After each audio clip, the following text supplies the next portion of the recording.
ಈ ಜಗತ್ನಲ್ಲಿ ಎಲ್ಲರನ್ನ ಖುಷಿ ಪಡಿಸೋದಕ್ಕೆ ಸಾಧ್ಯವೇ ಇಲ್ಲ. ನೀವು ಒಬ್ಬರ ದೃಷ್ಟಿಯಲ್ಲಿ ಸರಿ ಅನ್ಸಿದ್ರೆ ಇನ್ನೊಬ್ಬರ ದೃಷ್ಟಿಕೋನದಲ್ಲಿ ತಪ್ಪಾಗಿರ್ತೀರಾ. ಇನ್ನು ಕೆಲವರಿಗೆ ನೀವು ಮಾಡಿದ್ದಷ್ಟು ಸಾಲೋದಿಲ್ಲ, ಮತ್ತೆ ಒಂದಷ್ಟು ಮಂದಿಗೆ ನಿಮ್ಮ ಬದುಕಿನ ಕಥೆಯೇ ಗೊತ್ತಿರೋದಿಲ್ಲ.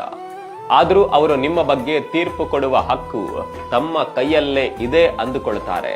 ಯಾಕೆ ಹೀಗಾಗುತ್ತೆ ಗೊತ್ತಾ? ಜನರ ದೃಷ್ಟಿ ಯಾವಾಗ್ಲೂ ಬದಲಾಗ್ತಾ ಇರುತ್ತೆ.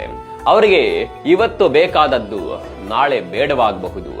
ಅವರಿಗೆ ತುಂಬಾ ಒಳ್ಳೆಯವರು ಅಂತ ಅನ್ಸಿದ್ದ ನೀವೇ ಇನ್ನೊಂದು ದಿನ ತುಂಬಾ ಕೆಟ್ಟವರು ಆಗಿಬಿಡಬಹುದು.